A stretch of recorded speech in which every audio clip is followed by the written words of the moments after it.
So you went out and bought a gun, and then it occurred to you to ask the question, did I get a great deal on this or not? This is Alan with Quarter Horse Arms, and in this episode, I'm going to talk about making sure you got the best deal for a gun. All right, let's start with don't impulse buy a gun.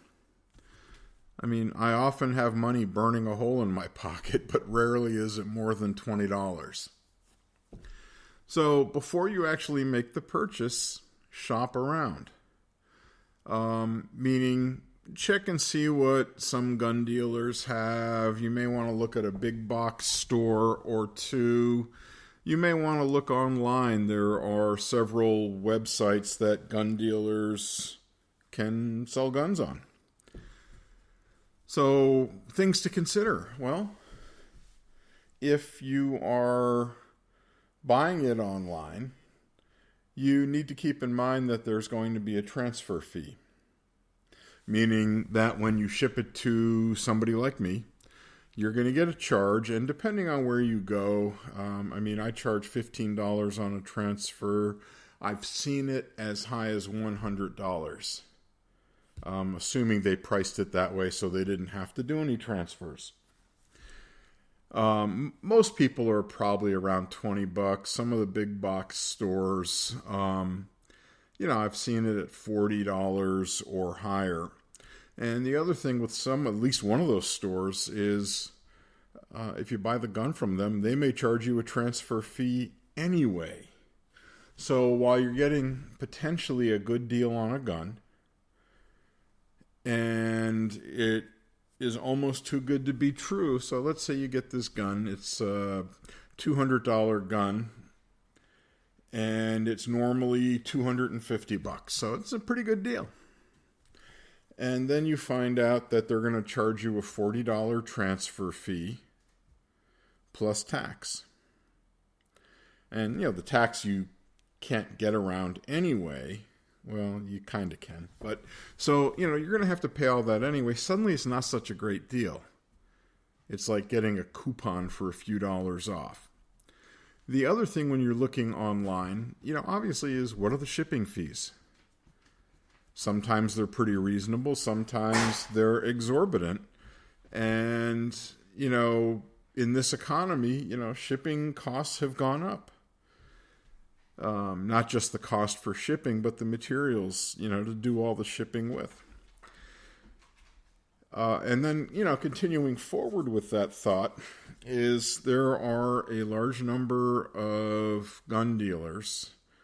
Quarter Horse Arms is not one of these, so let me throw that plug out there, that will charge you what they call a cash discount. I don't care what you call it, but they're effectively recouping the cost of their credit card fees at your expense.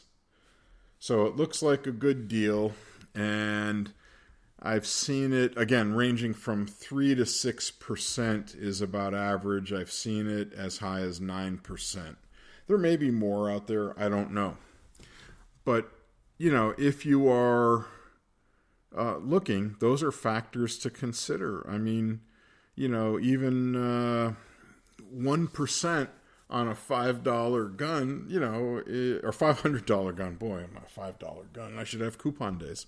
All right, so a $500 gun, 1% doesn't sound bad. It's $5.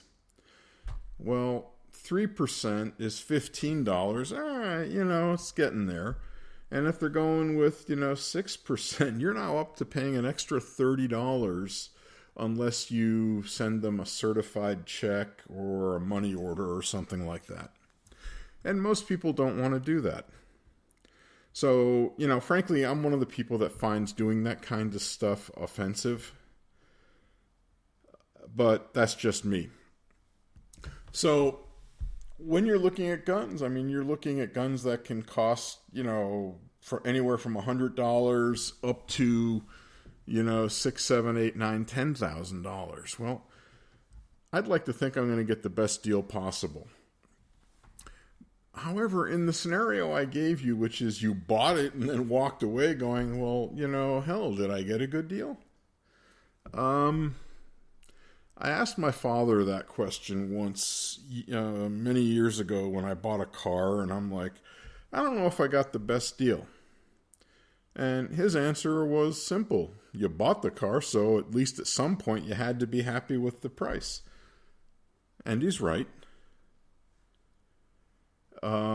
So from that perspective, be an informed buyer. Shop around. And sometimes if a gun dealer can't give you a good price, they'll tell you where you might find a better price. You never know. And plus, if that was in my scenario, I'd kind of hope you would think to use me as a gun dealer to transfer it in. But all things being equal, that's a reasonable perspective. Okay, so easiest advice, just be an informed buyer. There's nothing where you can go out and kick the tires on a gun. And as far as prices go, in the last couple of years, they've gone up 10% easy. There's been no indication that the prices are going to come back down. So you're going to be paying more money for a firearm than you had in the past. In point of fact, there's a couple of manufacturers that my cost to buy them is the cost I was selling them at a couple of years ago. So, enough said on that subject. I look forward to questions, comments, ideas for podcasts. This is Alan with Quarter Horse Arms in Snow Camp, North Carolina. You can call or text 919-808-6480. You can email to info@quarterhorsearms.com, and the website is quarterhorsearms.com. You guys have a great day, and I'm hoping you're looking forward to more of these podcasts.